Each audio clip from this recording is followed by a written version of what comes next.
mấy game mà kiểu nó trinh thám ấy thì thường cũng kén người chơi lắm.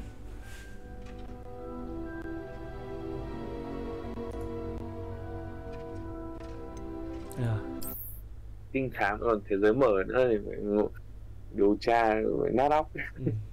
Khó lắm, kiểu kén người chơi ấy. Rồi tóm tắt một tí cho Đức phần trước đã đi thu thập làm quen với làm quen với combat, làm quen với trường lớp một tí, rồi đi làm đũa mới trong chính bản thân nữa, kiếm gear làm báo đũa này đấy, được cây đũa về nhà. Ui thích lắm, tự tạo cho mình cây đũa, kiểu tự tạo mình cây đũa phép phẩy sướng. Làm báo trường Hogwarts chưa làm báo đấy, xong có quần áo thứ mặc vào đấy cũng hợp lý đúng không? Nhà nó phải có chọn nhà gì nhỉ, Gryffindor thì phải có tí con báo, con hổ, con sư tử đúng không? Đấy, hợp lý. Thì hiện tại là chưa có nhiệm vụ gì khủng khiếp, chưa có nhiệm vụ gì mà đâu nhỉ. Đây. Hiện tại nhiệm vụ của mình là đây.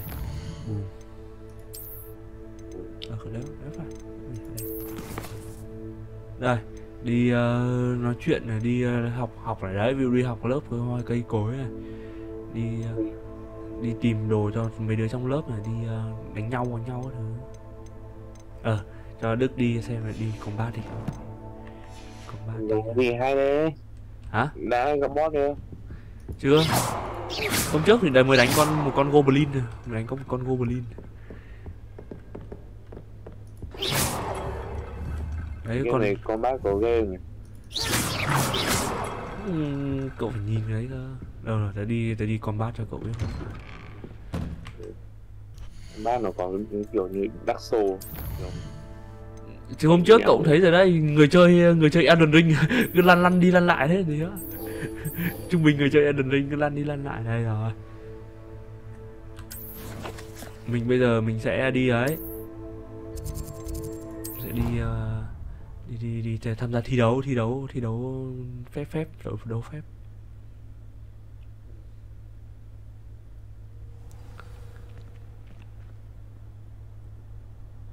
Đây rồi.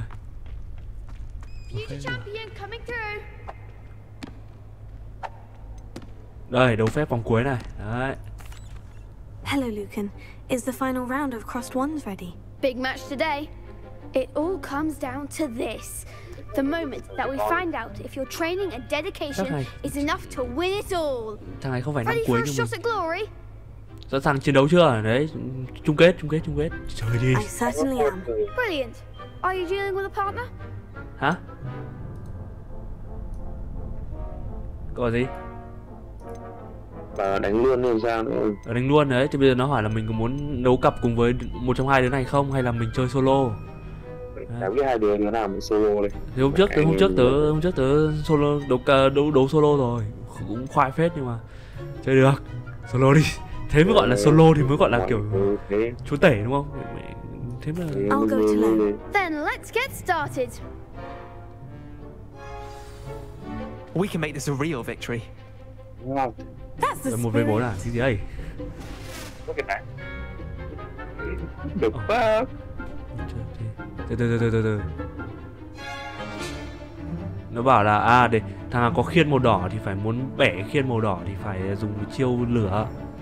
Rồi. Ok.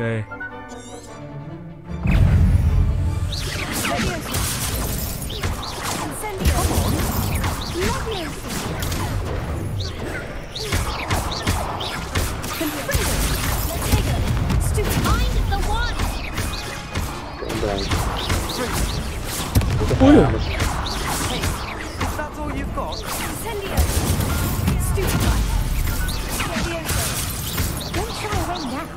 Ui.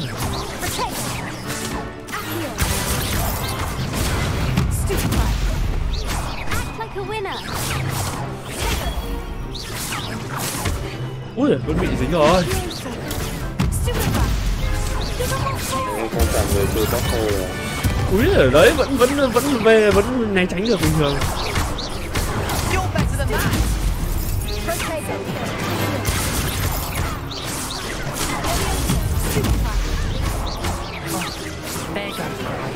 Bọn học sinh trường này bạo lực rồi đấy. Bạo lực quá.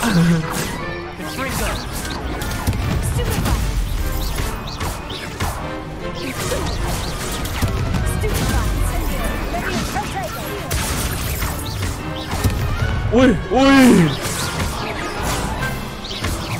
Thắng rồi. Này tao đi gặp cửa rồi chứ. Chưa phải chú về bóng tối, chưa phải chú về bóng tối đâu.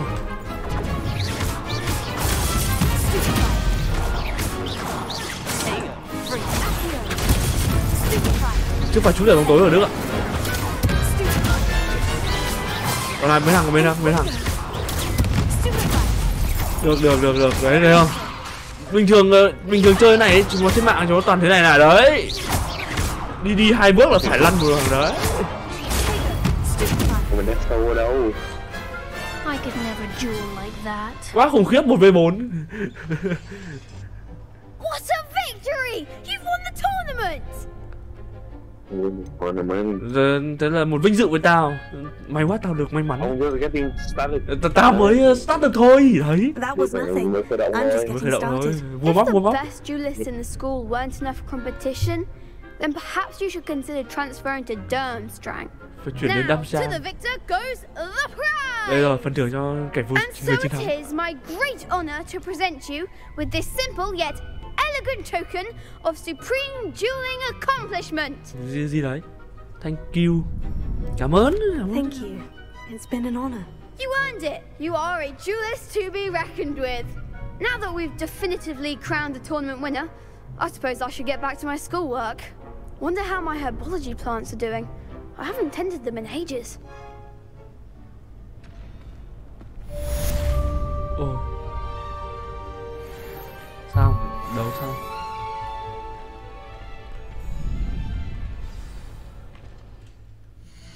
Gì đây? Được đồ mới à? Đâu có gì đâu.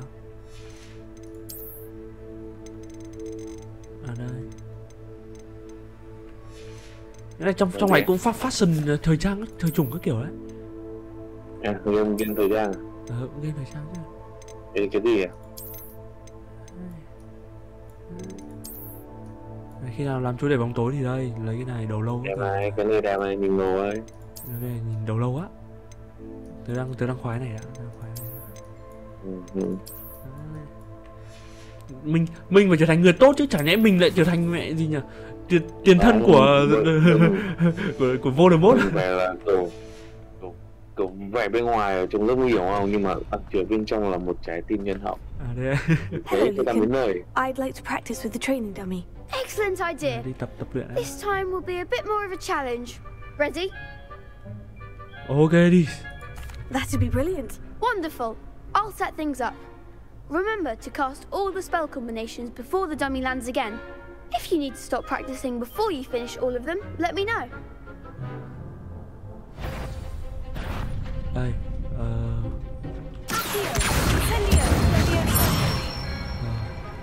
That's it.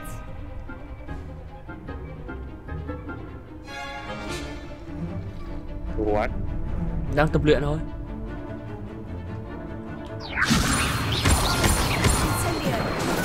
Không phải rồi. That was something. Không phải rồi.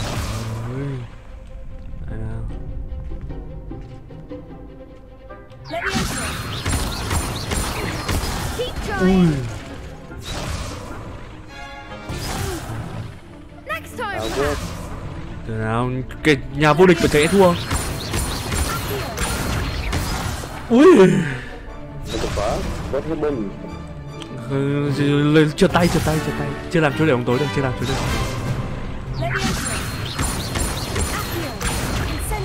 Đấy. Easy. Ui giời. Làm lỗi 4 lần rồi. Ui.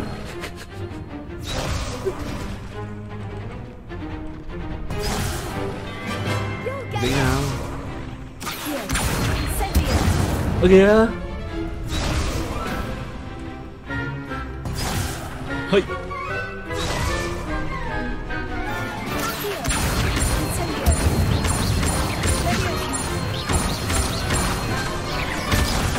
Ui ui ui, combo dài thế.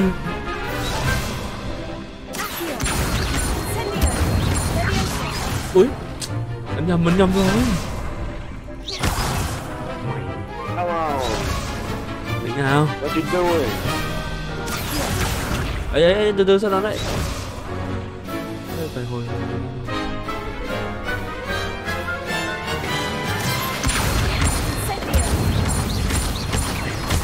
Ui. Khó quá đưa rồi.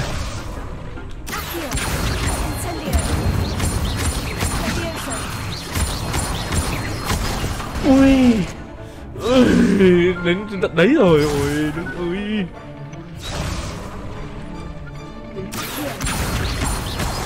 Ơ kìa. Trời má.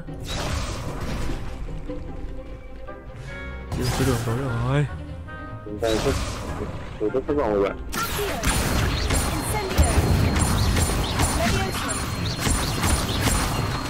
Ok chưa hồi xong chưa hồi xong. Alo.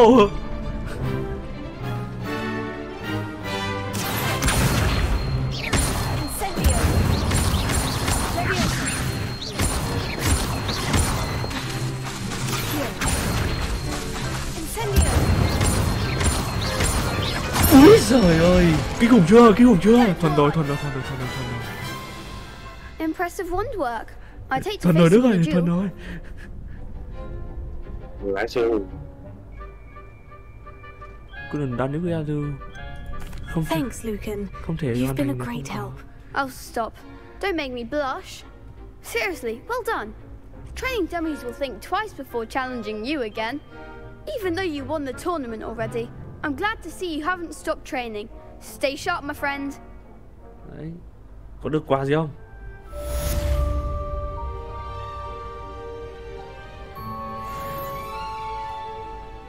Rồi xong.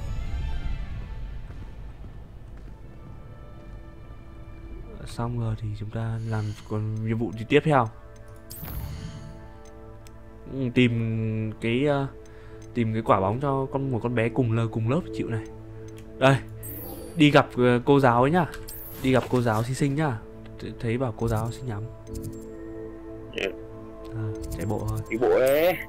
Lười thế nhỉ?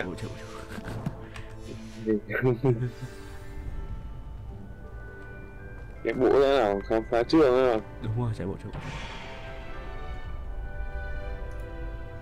Nhà của LK ấy. LK á? Ừ. LK là gì? Rapper LK ấy, không nghe, không biết. Không thế không nghe, không biết thì chắc là không nghe rồi. Rapper LK bài im lặng đi. À rapper thì không. Em mới không thể ấy. Rapper thì không biết luôn á.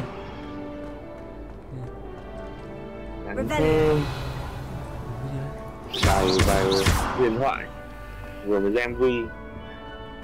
Căn bản là gì nhỉ? Tớ không khoái xem nhạc nghe nhạc rap á. Thế nên là chính kể cả đen vâu nữa còn không nghe. Đấy, kiểu không hay nghe nhạc rap.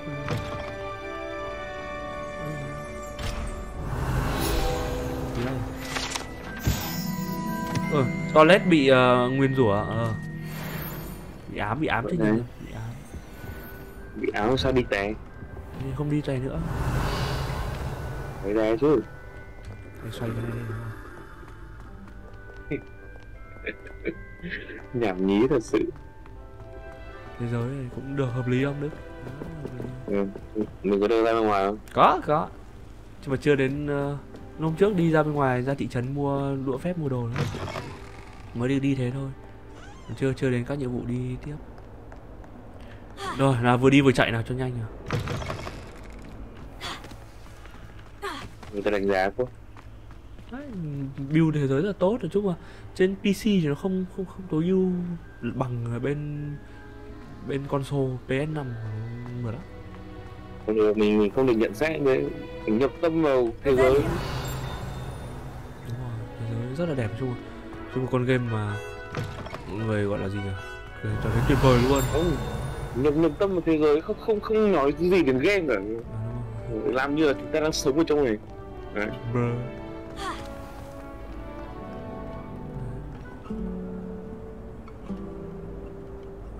Ông này đánh đàn nghe cũng hay. Đánh đàn chán quá, nhắm cái mặt nó đi.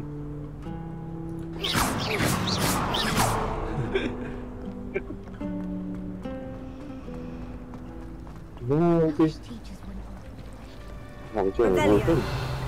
Đông quá.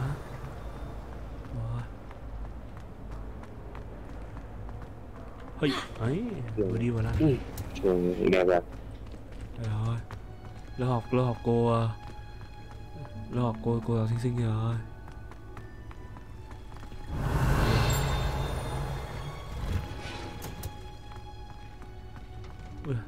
Xin cái này cái lần sau tay le cho dễ. Nhưng mà cái game này tới mọi người vẫn đang chê bảo là gì nhỉ, nó úi giời đấy lè hoa luôn. Cái game này mọi người nó chưa giống được cái Harry Potter một đoạn. Cậu nhớ ở trong Harry Potter là có những cái kiểu chiêu nó kiểu độn thổ không, kiểu nó vẹt tay le không?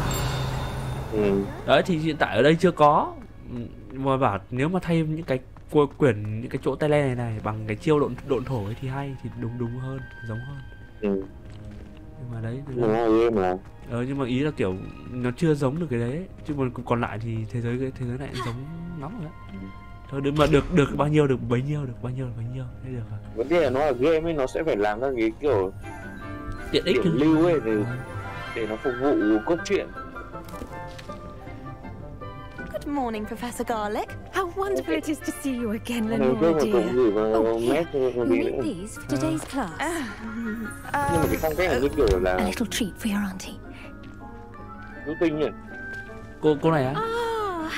Nhìn cái kiểu nữ tinh ấy. Để không biết. Class, please welcome the newest rose in our garden. Kiểu tóc đỏ xong rồi Do look forward to growing together. Người nữ tinh. How thrilling it is to have everyone back together again. This year will be filled with enchantment and excitement, but the most important thing cultivated in herbology is knowledge. The prudent herbologist is no more afraid of the venomous tentacular than the bouncing ball. Chắc là cây cối à? Cây cối. Now then, today we will be acquainting ourselves with the mellifluous tuber known as the mandrake root. Accio. Huh? Let's see if we can't make our fibrous friends a bit more comfortable, shall we? First, let's protect our Tôi không nghe ears. rõ cậu bảo gì luôn. Cả lớp một kiểu, một kiểu. À, thì kệ cả lớp là nhân vật phụ. Now, everyone, grip their mandrake by the tendrils and give it a firm tug. Cá Việt này. Ở đây kéo cái này ra.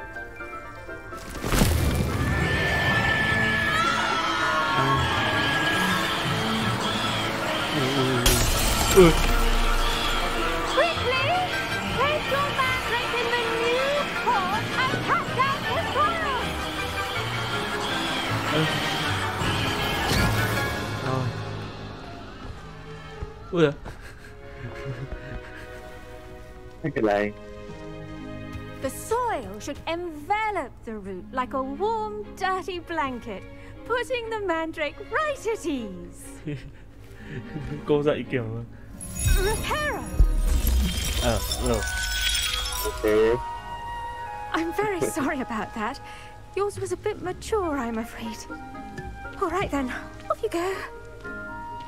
Splendid work, everyone. Now, for our next task, we'll be planting dittany at our potting tables. You can all get started. I need to have a brief word with our new student. Ở đây, học sinh mới là cô ấy sẽ nói chuyện với học sinh mới ở đây. Là tôi. I wonder if hippogriffs like not grass. Yes, Professor? Firstly, well done with your mandrake. They can be rather difficult to get a grasp of. Em rất là thích thích cái bài học thực hành vừa rồi. Hoặc là em vừa tí thì điếc, đào tí thì điếc. Em thích. Actually, I enjoyed it. I couldn't help but catch your enthusiasm. How kind of you.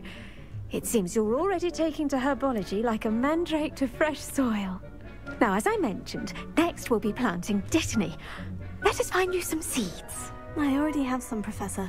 Picked them up in Hogsmeade. You visited the Magic Neep. Wonderful. A prepared student is bound to bloom. I've arranged for you to have your own potting table here in the classroom.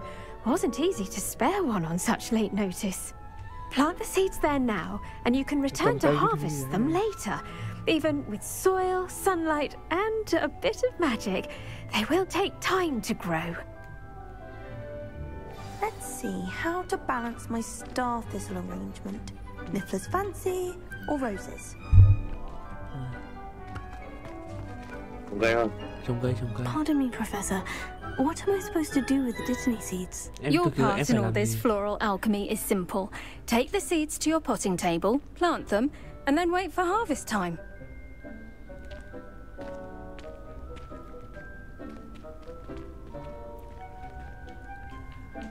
Trồng cây thôi. Dittany's restorative properties make it a vital ingredient in the Wiggenweld potion, as you all should know from Professor Sharp's class. Đây, trồng ra mất 10 phút. Ôi, 10 phút.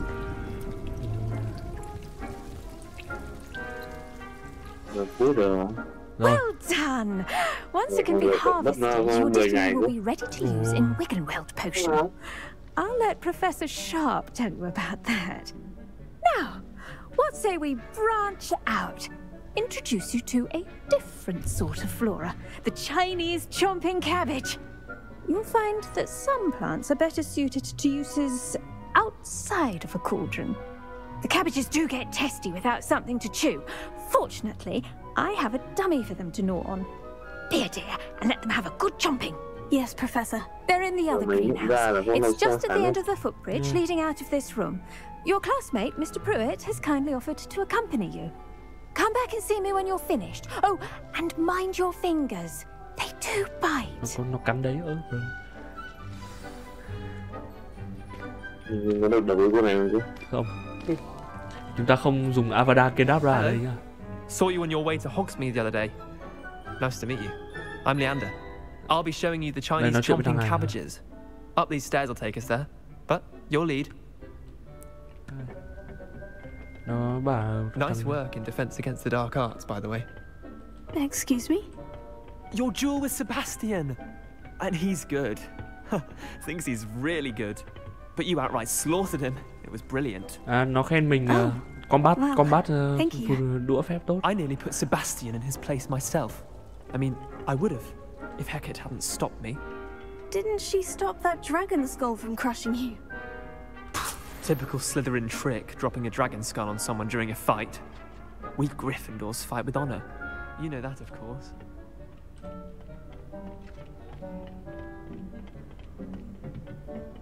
Here we are, home of the Chinese chomp.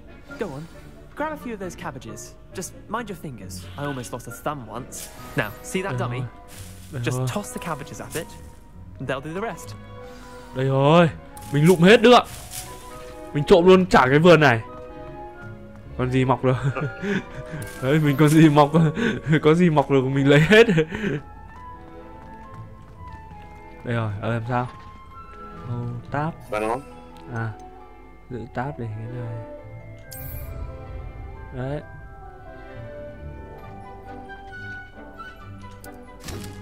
Giờ xong giữ tab để nó tự cắn. Ui giời. Ô. Ngăn lại đây không? Sợ bỏ mẹ.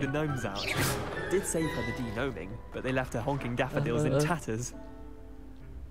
Vicious little bastards, aren't they? My kind of plants. Not like stupid booba tubers and bouncing balls. Bắp cải này nó không phải là đồ chay have your back in a fight. Not saying you can't go it alone, but well, imagine that wasn't a dummy. Nó là rau rồi. Rất là người ta nghĩ rằng nó sẽ giữ hữu ích sau này.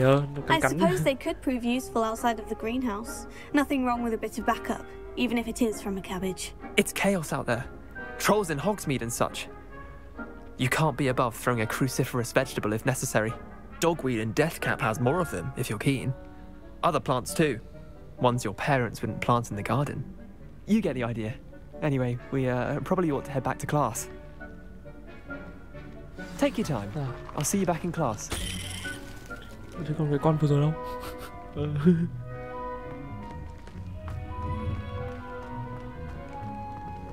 Thì bây giờ mình có thể cầm bắp cải đánh nhau.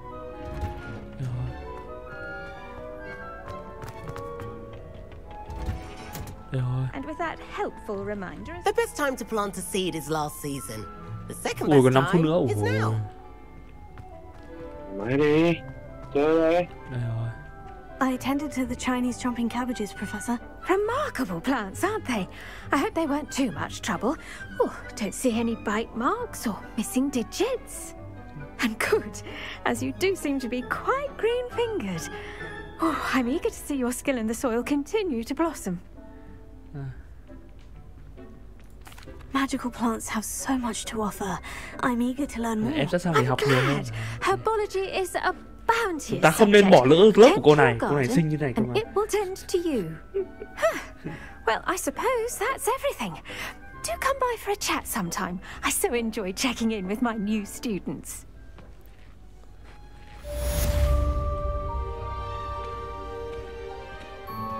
Those mandrakes are really relishing their new pots. Only cost me my damned hearing. Đây rồi. Làm nào để có thể cho nó nhanh hơn không nhỉ?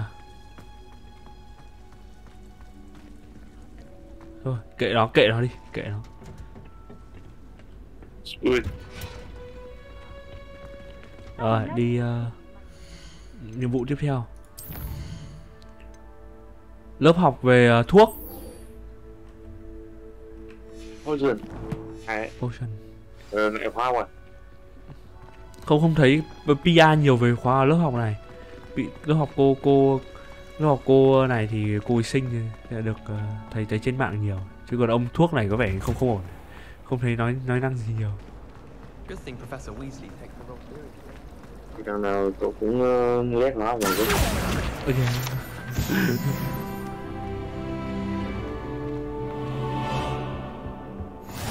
That be all? Someone's been in the ministry guarding the school after the incident in Hogsmeade. Professor Black would never allow that. It would make him look completely incompetent. Đây rồi. Professor Sharp's Lò chế thuốc này nhớ là trong trong sách như có ông già bên trong phim Harry Potter có ông già ông ấy dạy. Nhưng mà đây là thời trước thì rất lâu rồi chắc không phải.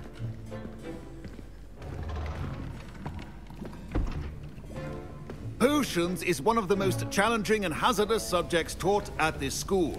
As fifth years, you will be required to reach new heights of both discipline and intellect. You will begin this term by brewing a Wigan-Weld potion.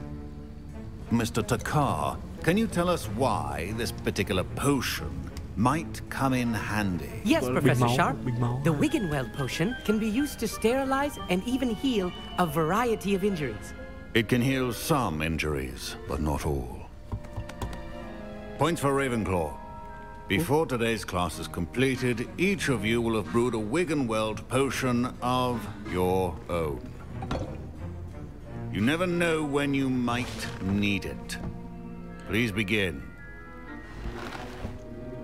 Đi nấu thuốc với bình máu.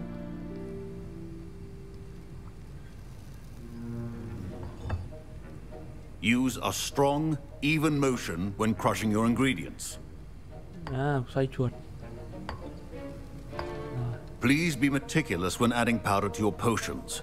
One errant sneeze could be disastrous. Đấy.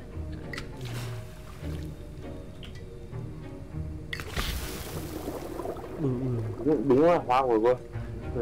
Ôi hóa ơi. Khuấy.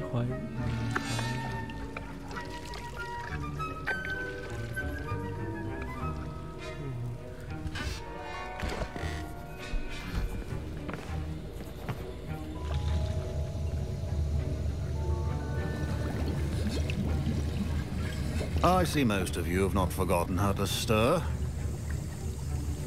Học sinh mới như nào? Ui, Not an easy potion to brew. Well done. And from what I hear of your recent exploits in Hogsmeade, you'd also do well to practice brewing the defensive Edurus potion. Professor Weasley had you acquire the recipe from J. Pippin's, correct? Yes, sir. Good. For the moment, you can find the ingredients you need in my office. But in the future, you'll be expected to provide your own ingredients. Some can be harvested from the plants you grow in your herbology class, and rarer ones can be purchased. Others, however, may be harder to obtain, and will require you to be a bit more resourceful. Come and see me when you've finished brewing, and we'll see if it was skill or luck the first time around.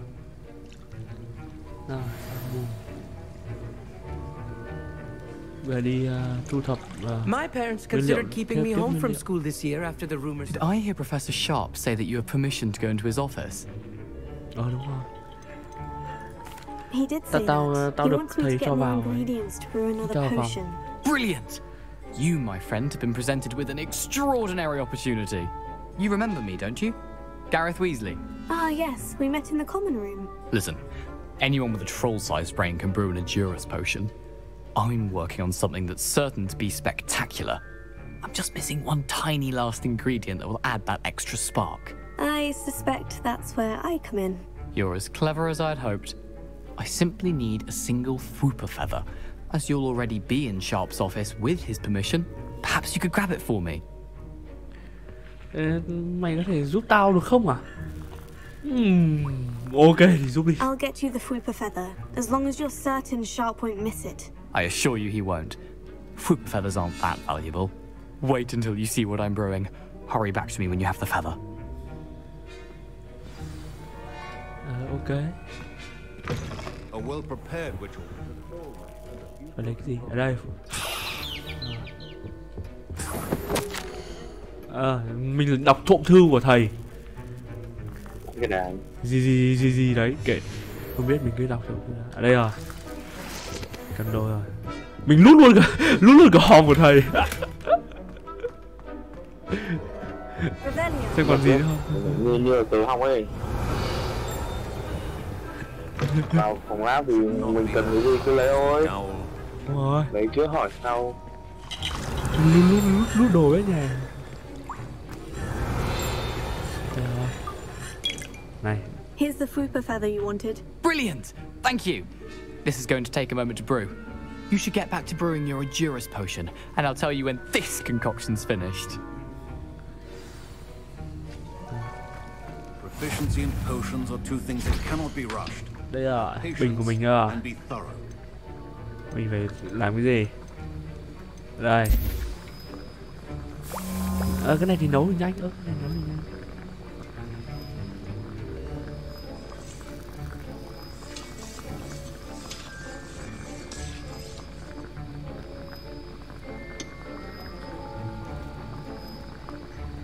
Hogwarts Legacy là con game mà đúng kiểu Potterhead là đều thích luôn. Đắm mình trong thế giới của Harry Potter. Tôi xong rồi. Oh no. What happened? Well done, Gareth. What now, Mr. Weasley? Sorry, Professor. That'll be points from Gryffindor. Again. Trừ điểm rồi. Did not do this on his own. His accomplice will answer to không chết rồi, mình cũng bị dính tội rồi. Ôi không. Biết thế không ấy. Có nên gì nhỉ? Avada Kedavra thầy không? Ủa, thầy có cái huy hiệu của thần sáng này, Aurobat này. Ui, ông thầy này thần sáng ấy. Ui. Okay. I brewed an Edurus potion, as you asked, Professor. I'm surprised you had the time. You seemed rather busy helping Mr. Weasley brew chaos.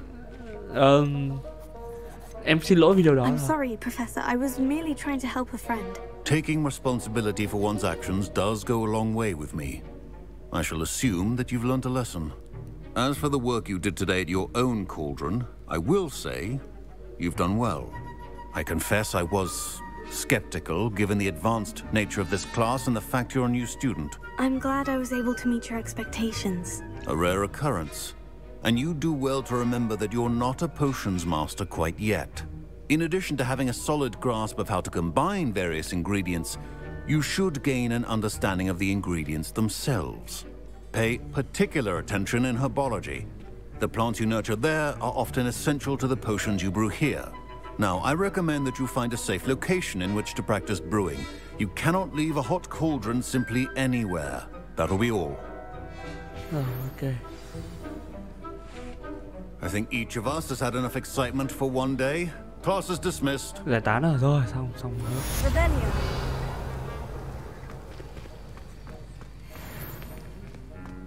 Xong lớp rồi. Ngon rồi. Đường ra ở đâu? Làm quái có đường ra. Professor Sharp said the Wiggenweld potion can treat injuries. Hope I never need it.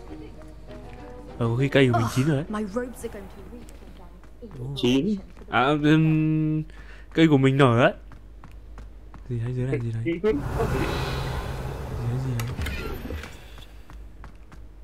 Ồ, có rồi.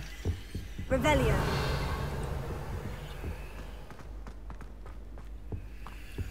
Tele đi. Chúng ta cũng biết đường rồi.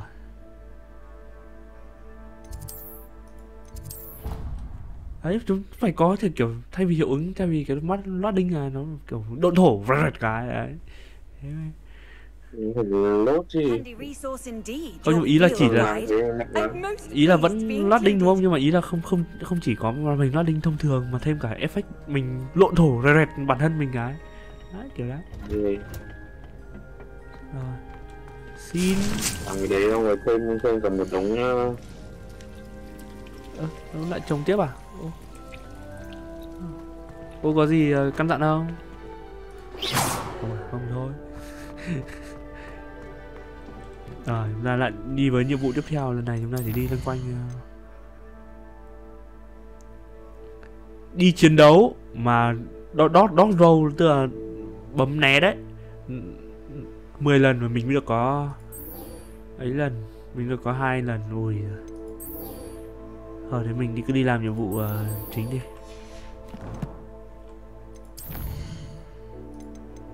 Đây có cái bức thư của ông thầy.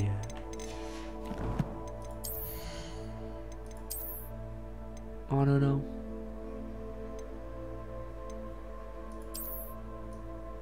Đây à? Cái đang đẹp phết. Ui, cái này còn ngon hơn nữa này.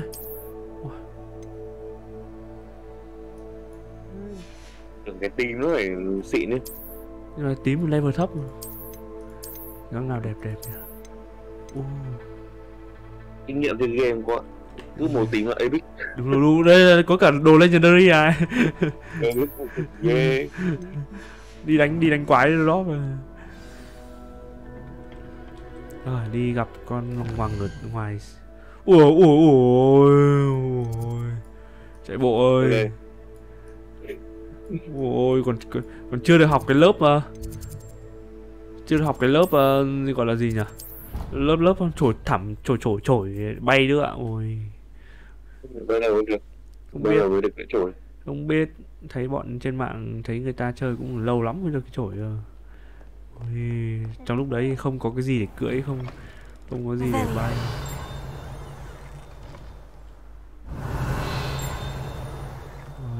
Run chạy bộ enjoyer là chạy bộ enjoyers. Người enjoy. Ủa đi đường nào? Ủa này bắc vua. Ủa đi đường nào? Chạy bộ enjoyers. Hey. Phát bắc vua. Hey. Vừa đi vừa làm. Tập cho quen, người trung bình người chơi Elden Ring cả Dark Souls rồi đó. Em mở cổng ra đây.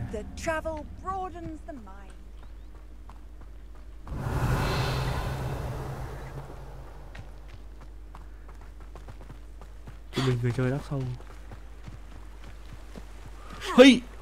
Ui. Đi đường tắt.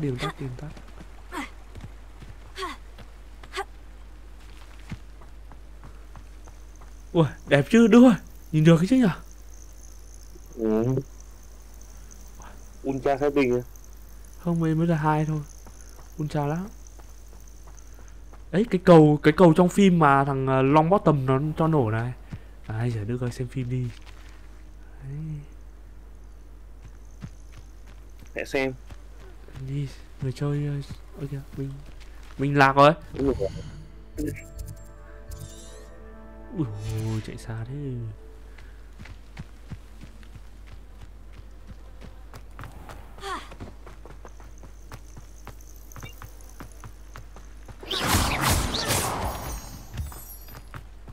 Gì đấy.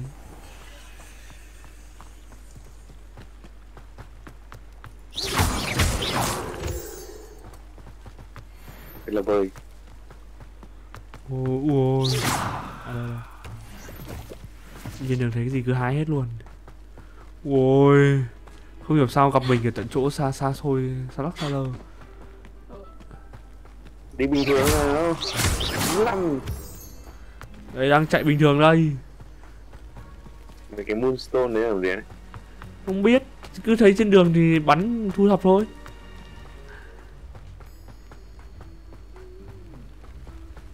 Đây rồi, đường tắt qua đây, đây rồi.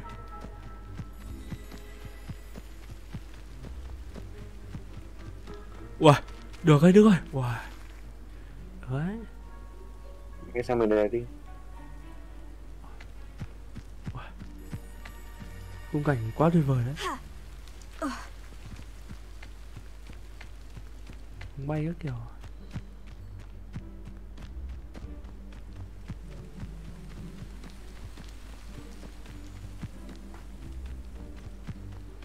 Ôi, chạy vãi cần bìu. Chạy vãi bìu luôn. Ui. Hình như con này đang đi giày có gót thì phải. Ôi. Chạy vãi bìu chạy. Đến rồi. Đây rồi. Đây rồi. Right out of a storybook. It is good to see you, my friend. Đây, rồi. Hello, Natty.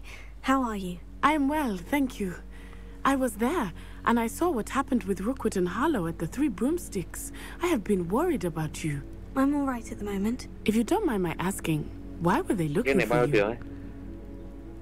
Bao nhiêu tiếng á? Ừ. Thấy người chơi trên mạng có người hoàn thành trong 18 tiếng. 18 tiếng chắc không phải speedrun này. Ừ, tớ cũng không biết đâu, tớ chưa xem hết cái 18 tiếng đâu. Mình đang chơi chill này chắc còn lâu. Chơi chill này mẹ hết nửa năm á. They want something that Professor Fig and I found at Gringotts. When were you at Gringotts? Just before we came to Hogwarts. In fact, it's why I was late to the sorting ceremony. A portkey brought us there after the dragon attacked our carriage. What on earth? There's one more thing. It's a bit odd, if I'm honest. Professor Fig says I have a rare connection to a powerful form of ancient magic. What does that mean? I'm still learning, but I can see traces of it. And I've cast magic I can't otherwise explain. I know that's a lot to absorb. It is. And I will have more questions. For now, it is safe to say that Rookwood and Harlow are a threat to both of us. To all of us. Which is why I wanted to speak to you. Everyone has been talking about you defending Hogsmeade from that troll attack. And I shall never forget watching Serona stand up to Rookwood and Harlow in the Three Broomsticks. Both of you have inspired me to take a stand of my own. What sort of stand? Men like Rookwood and Harlow are the reason my mother and I left Matabeleland. I am not going to sit by and watch them destroy my new home. Okay. Nó có thể sẽ nguy hiểm đấy. Rookwood and Harlow are a dangerous pair on their own. And you should know that Rookwood is in league with Ranrock. I had heard they were seen in Hogsmeade together. All the more reason they must be stopped. Rumor has it that Theophilus Harlow runs Rookwood's day-to-day operations. Taking him down would cripple Rookwood's entire enterprise. That may be true, but shouldn't Officer Singer handle someone like Harlow? I spoke with her. She was polite, but perhaps understandably would not discuss details with a student. I overheard some of Rookwood's lot talking about a massive poaching operation that Harlow is planning. I was thinking that we could investigate a bit. Try to get the evidence that Officer Singer needs. All right. But how? I am going to watch and listen, find out precisely what Harlow is up to. I shall reach out when I know more. In the meantime, remember, I am here if you need me. Thank you, Natty. Be on your guard. Cẩn thận nhé. Vãi bìu rủ ra ngoài. Beg your pardon. How dare you threaten me? What's going on here? Có gì chửi nhau ngoài kia kìa. Seems a pleasant enough little place. Revelio. Archie, I don't have time to argue.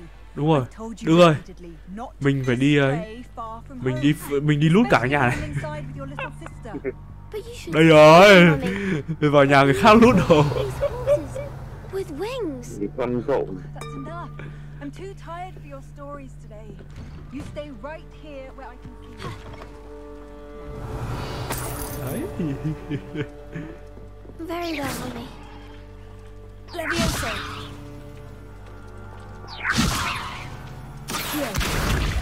Ui, phá của đồ người ta để lút đồ của mình. Revelio. Ui, cái hòm to này. Đúng là con báo trường Hogwarts rồi. Đi lút cả cái làng này thôi. Người ta đang ngủ, thế là trộm đấy, gọi là trộm.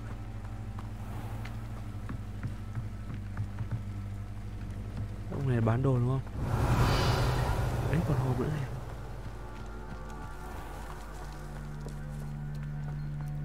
Đấy, khóa cửa đấy.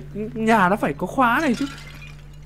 Nhà mà không có khóa như hôm trước, như cái nhà bên cạnh mà chết người.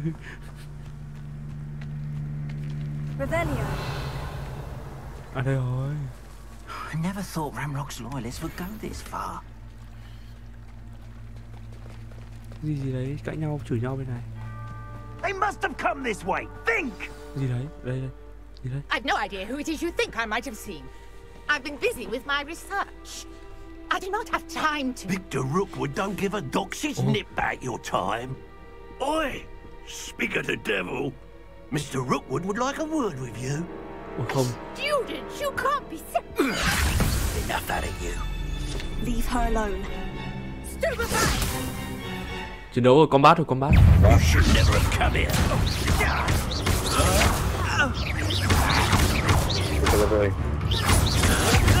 Úi rồi, hay chưa?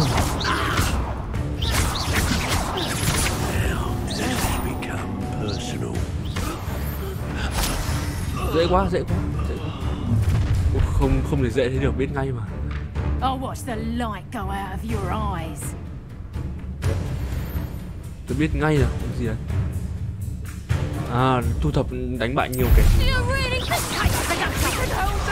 Úi giời ơi.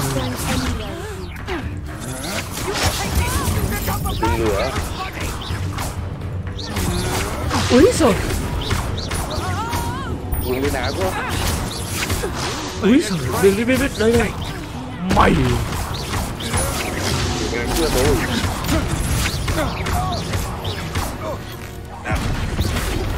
Xong.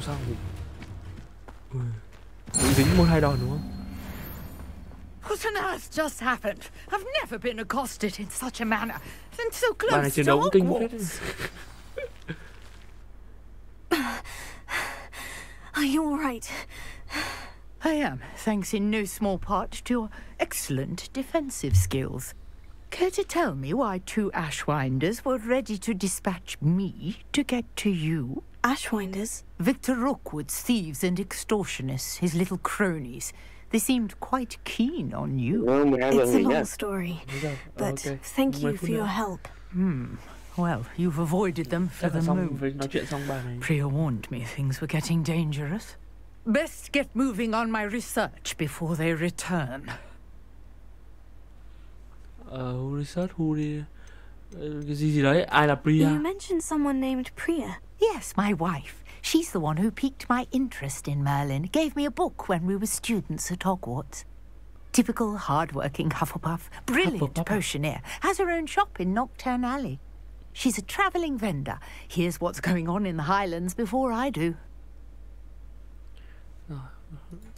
You're a researcher. Nora Treadwell at your service, historian and archaeologist specializing in Merlin's work and life.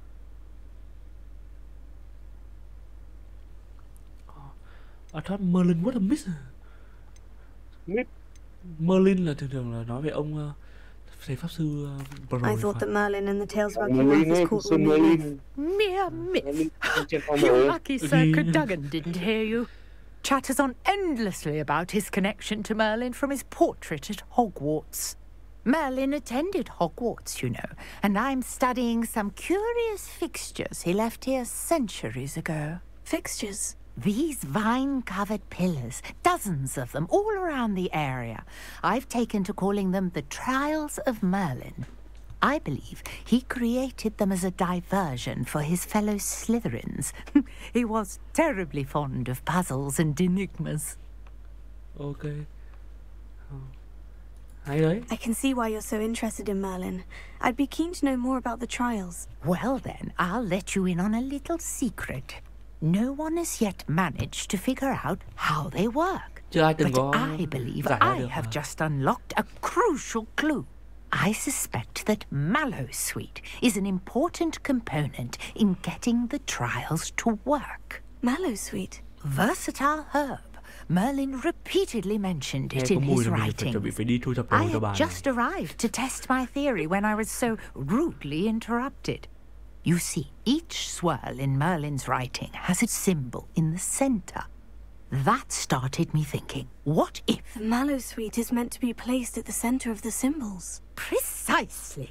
Would you care to do the honors? We can see what comes of our little hypothesis.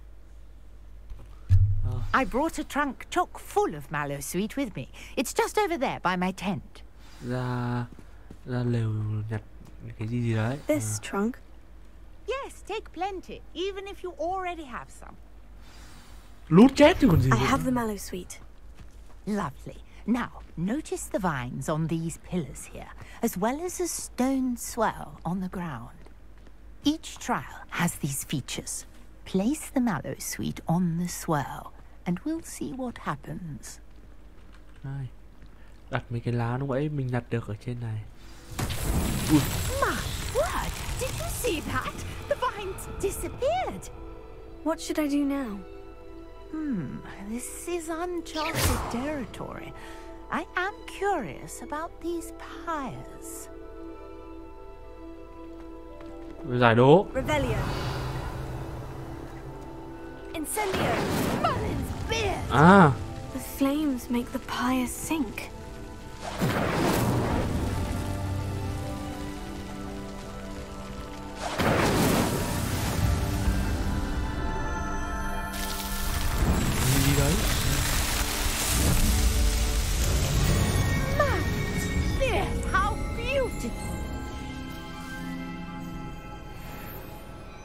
What a day. I can hardly believe it.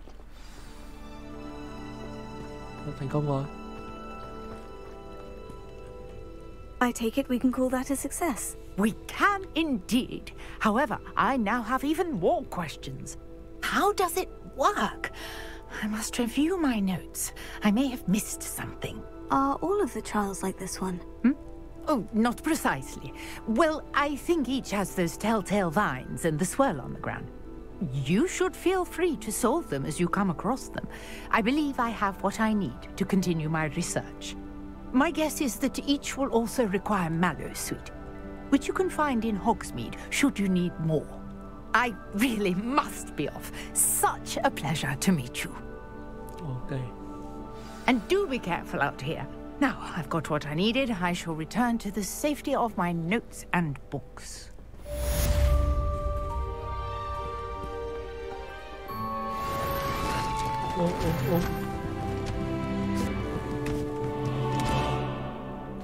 Đấy, Đức có vừa nhìn vào rồi không Đức?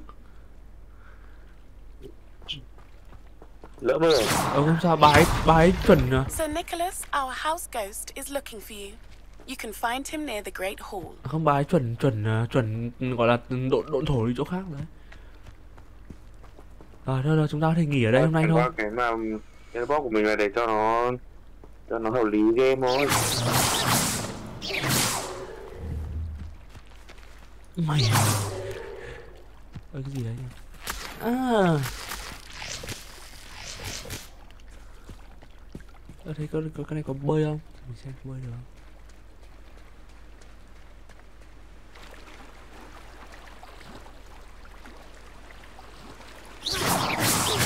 Đấy à, effect của nước cái kìa. Đấy là có bơi đấy. Rồi tưởng là 2023 rồi game không có bơi thì buồn cười. Game có bơi nhưng mà nhân vật không bơi. Nhưng mà nó đang bơi kiểu gì đó, đây còn không phải là bơi.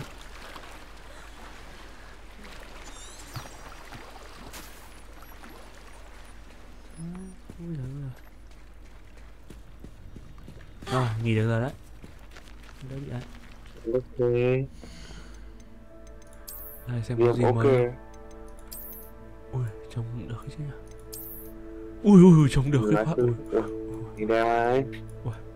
Được đấy. Dùng gắp cơm là hợp lý. Được quá nhỉ. Mũ xịn hơn không? Mũ xịn hơn đấy. Gì xịn hơn nữa không? Đây xịn hơn nữa. Áo xịn hơn không? Đội cái mũ gì ấy? Không biết nhưng mà mình cứ tắt mũ đi, thời trang phải tắt mũ đi đấy. Khăn quàng thì chọn cái khăn này đấy. Về thời trang này. Đây này nó có chổi với cả có cả thú cưỡi này đấy nhưng mà chưa mở này.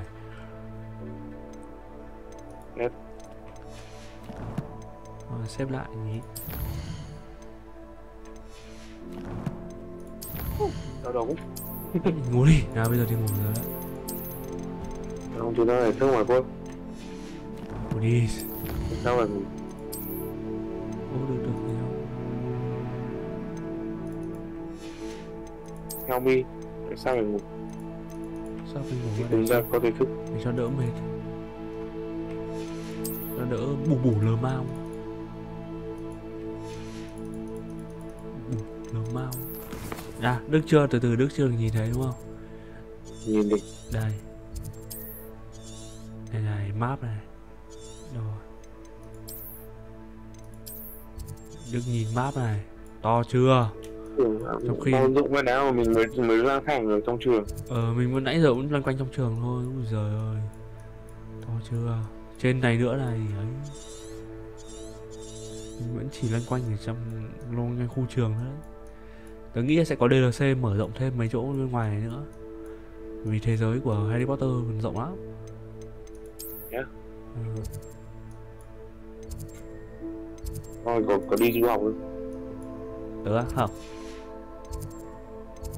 Tớ ở trong game không này. Trong game á? Trong game kể cả trong vũ trụ có đi du học quá đâu, có mỗi Fantastic Beasts rồi. Có mỗi cái gọi là cái loạt phim Fantastic Beasts đi, siêu vật huyền bí và nơi tìm ra chúng ấy là có kiểu đi đến các nước khác thôi, chứ còn riêng Harry Potter vẫn loanh quanh trong nước Anh mà. Bây giờ nó phải làm kiểu có nhiều trường rồi đánh nhau rồi này. Đúng. Các trường cạnh tranh. Nhỉ.